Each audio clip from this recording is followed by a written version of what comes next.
감옥에서 나온 요셉은 바로의 꿈을 해석하였습니다. 바로가 꾼 꿈은 앞으로 일어날 미래의 일에 대한 예지입니다.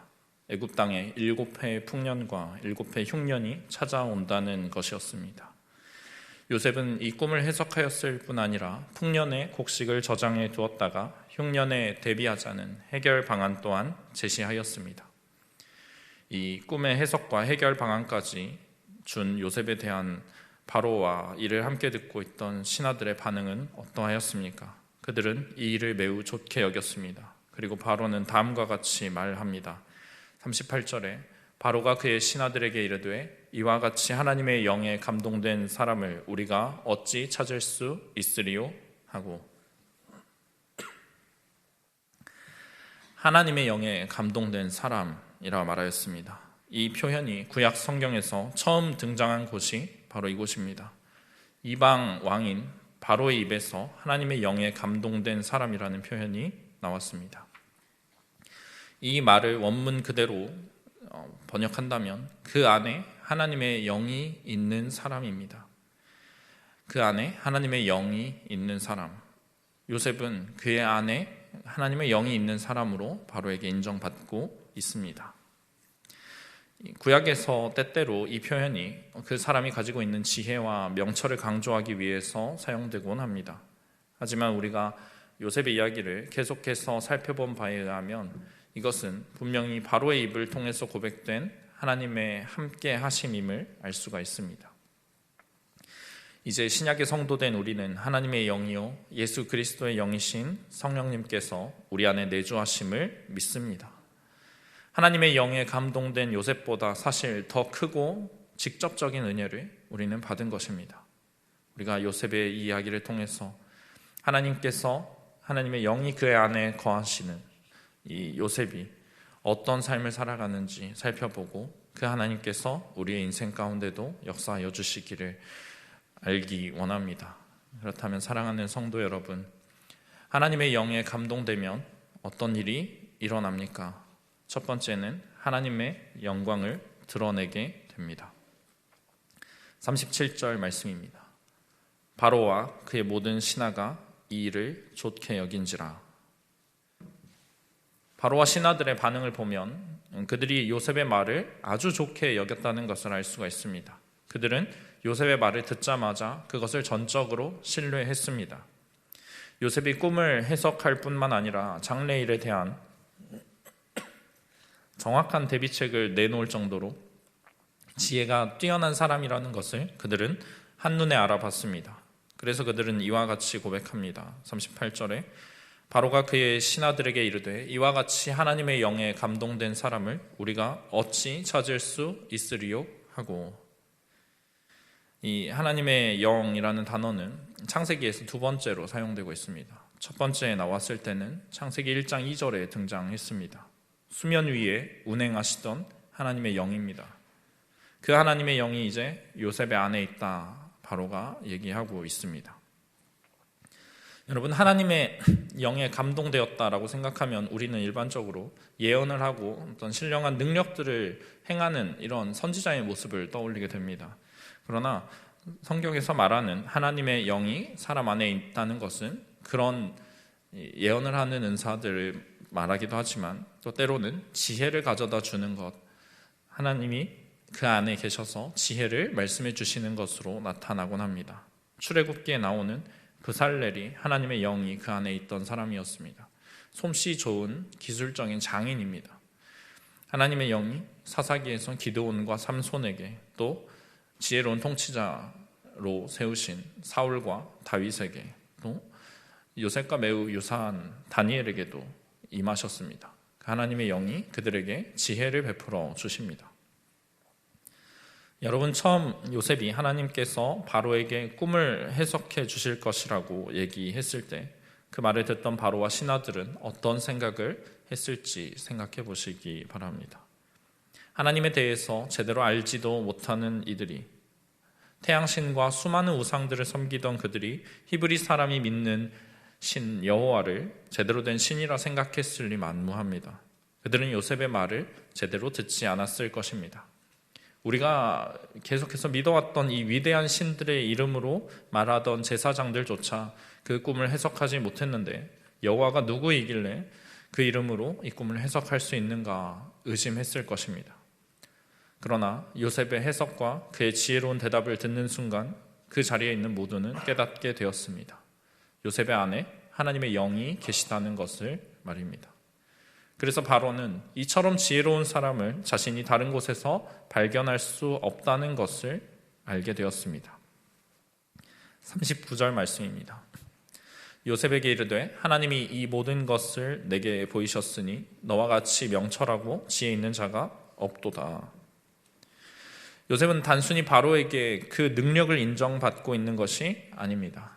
이 이야기는 능력을 인정받지 못하고 있던 한 소년이 극적으로 애굽의 바로에게 발견되어서 성공하게 되는 그런 인생 역전 스토리가 아닙니다. 요셉은 그가 가진 명철과 지혜만 인정받은 것이 아니고 그와 함께 하시는 하나님의 존재를 바로에게 인정받은 것입니다. 앞서서 요셉은 바로의 꿈을 해석하면서 명철하고 지혜 있는 자를 택하여 흉년을 대비할 자로 세우라라고 하였습니다. 그리고 바로는 이 요셉의 요청대로 그가 찾아야 하는 명철하고 지혜 있는 자가 바로 눈앞에 있다는 것을 깨달았습니다. 실제로 그가 애굽 전역을 샅샅이 찾아보았지만 자신의 꿈을 해석할 지혜자를 발견할 수 없었던 것도 있지만 지금 바로는 요셉의 탁월함을 인정하고 있습니다. 그는 요셉처럼 명철하고 지혜 있는 자는 이 땅에 아무리 찾아보아도 나오지 않을 것이라는 사실을 알고 있습니다. 그 이유는 요셉이 그만큼 뛰어난 머리를 가진 어떤 전무후무한 천재였기 때문이 아닙니다. 요셉에게 분명히 능력이 있었지만 여러분, 애굽 온 땅에 그만큼 머리가 좋은 사람, 능력 있는 사람이 과연 없었겠습니까? 세상에는 그보다 더 뛰어난 자들도 얼마든지 있었을 것입니다. 더 학식이 있고 더 경륜이 있는 자들이 분명히 애굽에 있었을 것입니다. 그런데 요셉이 이처럼 인정받고 있는 이유가 무엇입니까? 그의 지혜가 타고난 재능이나 노력으로 인해 된 것이 아님을 바로가 깨달았기 때문입니다. 바로는 그와 함께 하시는 하나님께서 그에게 지혜를 주고 있다는 것을 알았습니다. 여러분, 이 바로의 말을 통해서 하나님께서는 영광받고 계십니다.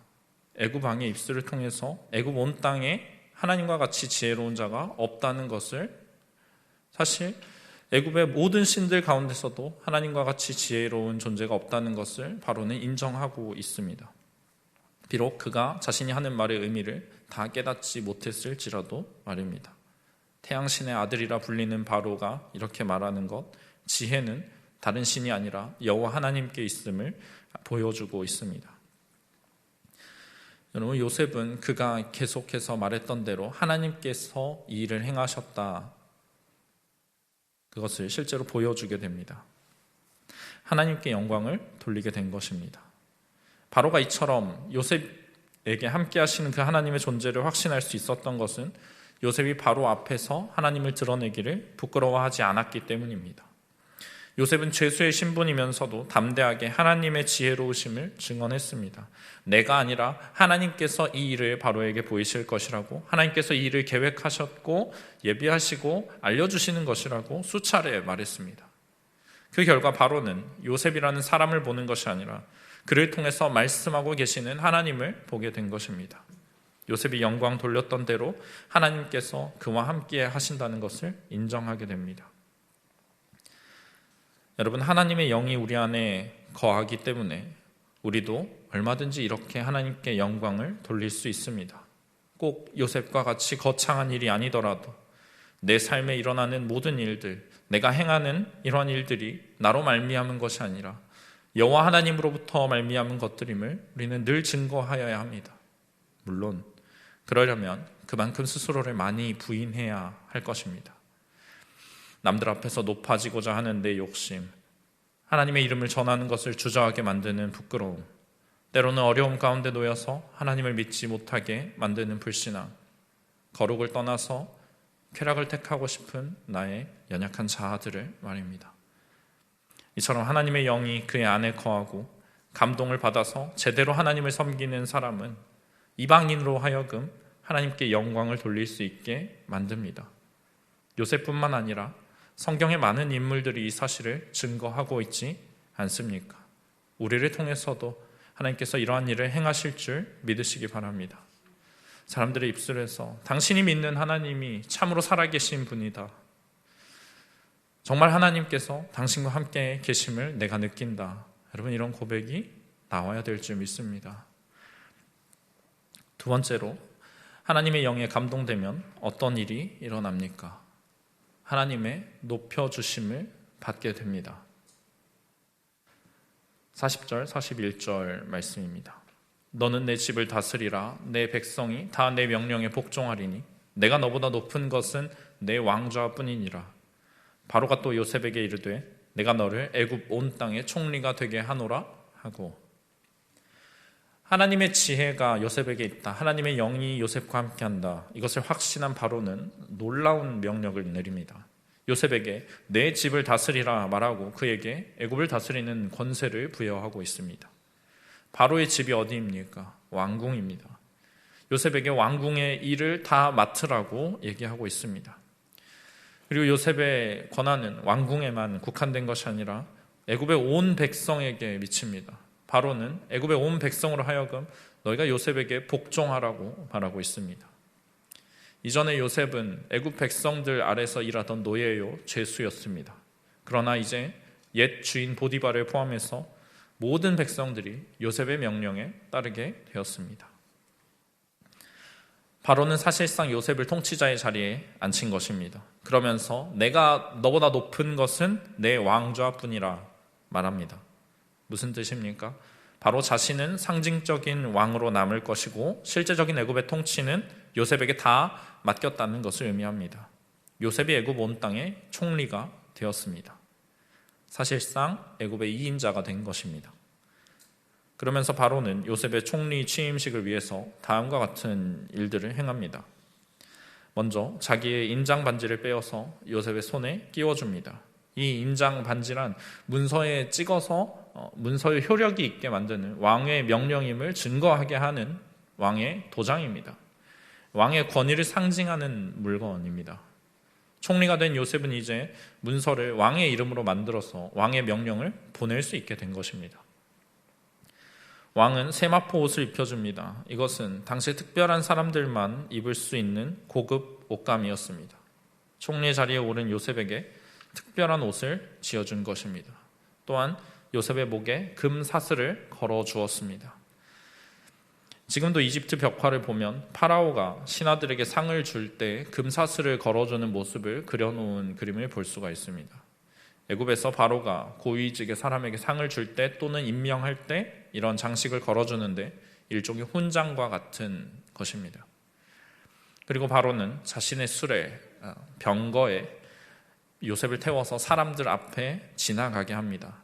그리고 그것을 보는 사람들로 하여금 소리를 지르면서 환호성을 지르며 엎드려 거기에 절하라 라고 명령합니다. 지금 바로는 요셉을 애굽의 총리로 삼고 그에게 권위를 줄 뿐 아니라 사람들로 하여금 그를 존경하도록 요셉을 높여주고 있습니다. 애굽 전국을 다스리는 총리로 그를 세운 것입니다. 우리가 이 요셉 이야기를 보면 마치 동화처럼 느껴진다는 느낌을 받을 수가 있습니다. 그 이유가 바로 여기 있는 것 같습니다. 바로가 요셉을 갑자기 총리로 세우는 이 과감한 행동이 너무나 갑작스럽고 빠르게 서술되어 있기 때문입니다. 마치 사람들에게 교훈을 주기 위해 꾸며낸 옛날 이야기처럼 우리 귀에 들립니다. 그러나 이것은 사실 바로를 통해서 요셉을 높여주시기 원한 하나님께서 행하신 일입니다. 그렇기 때문에 이 일이 이처럼 상식 밖으로 놀랍도록 진행되고 있는 것입니다. 여러분, 이 모습을 보면 저는 마치 돌아온 탕자를 반기면서 그에게 새 신분과 새 삶을 선포하는 그 아버지의 모습이 떠오르게 됩니다. 아버지가 돌아온 탕자를 높여주는 그 모습, 물론 요셉이 어떤 죄를 짓고 돌아온 것은 아니지만 그를 높여주는 이 바로의 모습이 마치 하나님께서 그의 자녀를 높여주는 것과 매우 유사하게 보입니다. 여러분, 하나님께서는 과거에 요셉을 낮추셨습니다.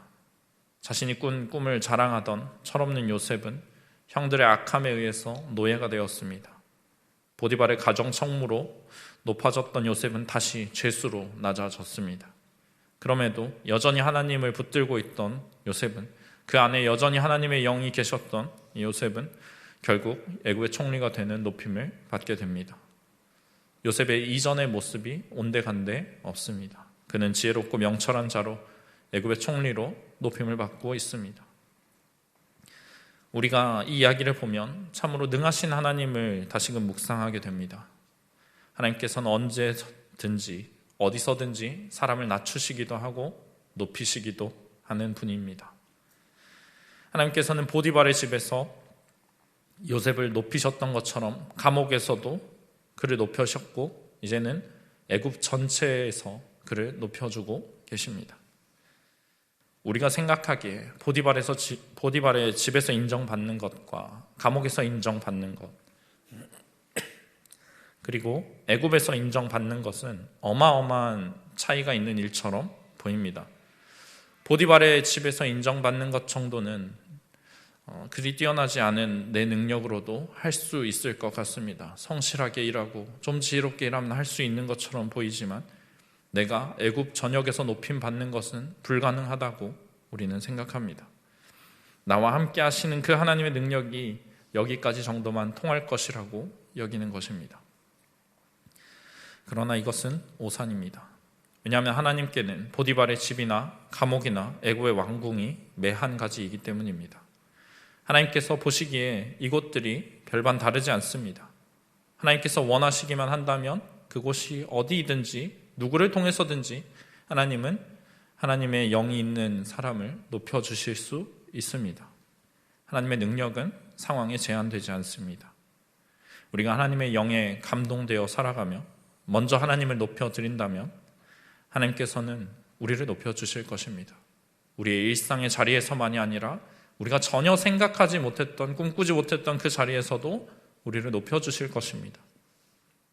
내가 전혀 드러날 것 같지 않은 자리, 주목될 것 같지 않은 그곳에, 그 모임에서, 그 만남에서 우리를 높여주실 것입니다. 무엇을 위함입니까? 이를 통해서 하나님의 영광을 드러내게 하시기 위함입니다. 그곳에서 주의 복음을 전하게 하시기 위함입니다. 그리스도와 같이 겸손하게 자신을 낮추고 아버지를 높이는 자, 그는 잠시 낮아질지라도 반드시 높임을 받을 것입니다. 하나님의 영의 인도하심을 따르는 자는 반드시 하나님으로부터 영광을 받을 것입니다.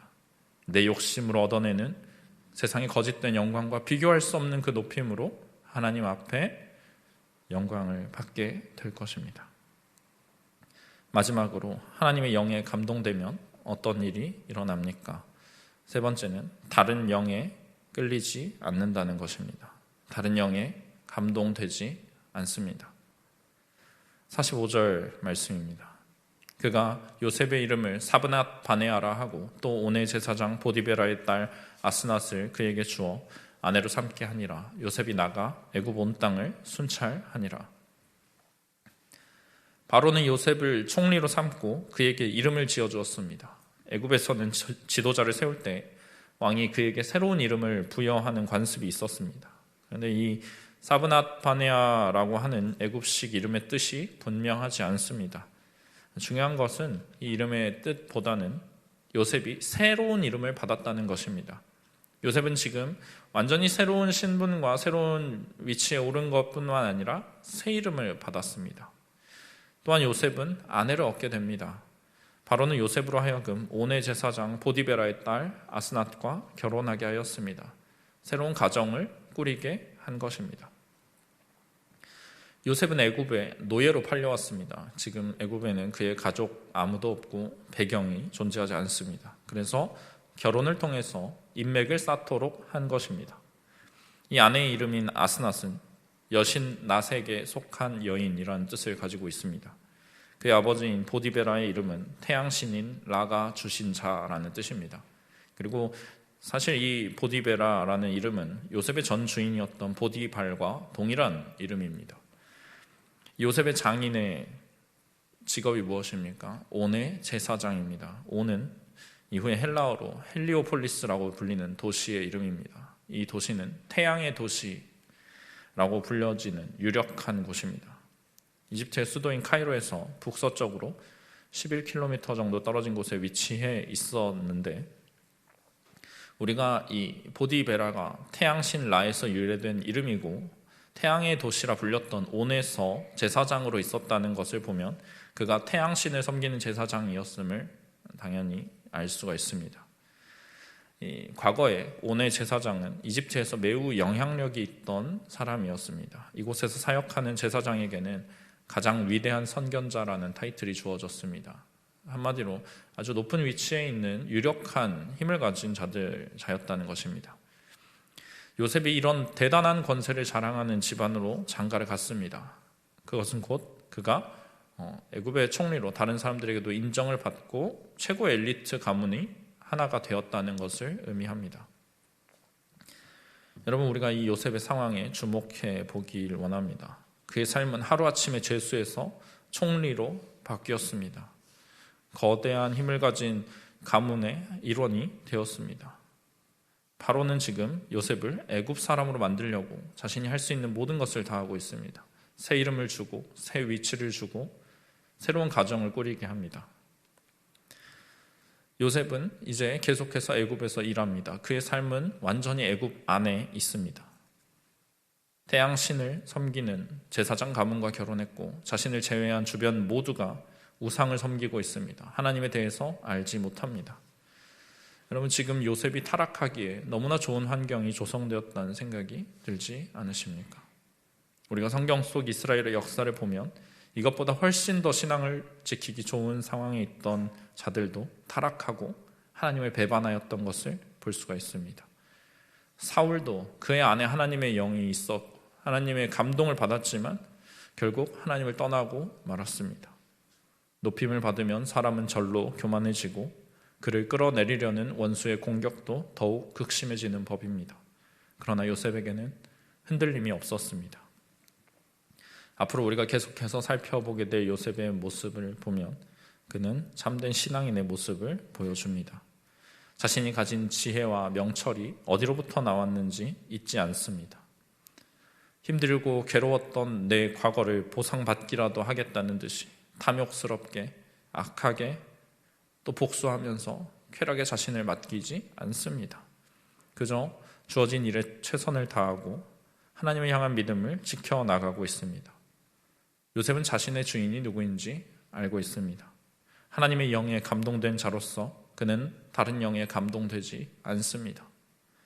애굽의 악한 영에, 세상의 탐욕적인 영에, 교만의 영에 감동되지 않습니다. 그가 이렇게 계속해서 하나님만 붙들 수 있었던 이유가 무엇입니까? 그가 험한 세월을 지나오면서 그동안 그를 계속해서 움직이게 하던 원동력이 바로 하나님의 영이었기 때문입니다. 그가 지나왔던 그 눈물의 골짜기는 사실 그의 영혼을 단련하여서 하나님의 영에 감동되게 한 정금과 같이 그를 나오게 만들던 계곡이었습니다. 그렇게 그는 보디발 아내의 유혹을 이겨냈던 것처럼 다른 영의 그 유혹을 다 물리칠 수 있었던 것입니다. 여러분, 우리 또한 하나님의 영에 감동된 자들입니다. 우리 안에 하나님의 거룩하신 영이 계십니다. 그런데 우리는 얼마나 많은 순간 다른 영을 따라가려는 유혹에 빠지게 됩니까? 행동으로 또 생각으로 죄를 짓는 내 모습을 보면 이것이 정말 성령님께서 내주하시는 사람인가 하는 생각이 들게 마련입니다. 그러나 우리가 예수 그리스도를 내 진정한 주인으로 시인하고 있다면 지금은 비록 연약할지라도 우리 안에 분명히 성령님께서 거하고 계십니다. 우리 안에 거하신 하나님의 영이 우리를 계속해서 이끄실 것입니다. 우리의 마음을 감동시키실 것입니다. 그래서 하나님께로 이끌어 주실 것입니다. 그러니 우리는 낙심하거나 이 싸움에서 우리의 손을 놓을 이유가 전혀 없습니다. 왜냐하면 모든 유혹을 이겨내게 하실 능력을 주시는 분이 우리 안에 계시기 때문입니다. 그분을 찾고 그분의 영광을 드러내기 위해서 살아가다 보면 우리를 자연스럽게 높여주실 것이고 끝까지 거룩을 지켜내게 도와주실 것입니다. 우리가 하나님께 도움을 구하기 원합니다. 우리 안에 성령님께서 거하심을 믿습니다. 우리의 모든 육체와 우리의 모든 영이 성령으로 충만케 하여 주시길 소망합니다. 하나님의 영에 감동된 자, 하나님께만 붙들려서 하나님의 일에 쓰임받는 자 되게 하여 주시길 간구하는 우리가 되길 간절히 원합니다.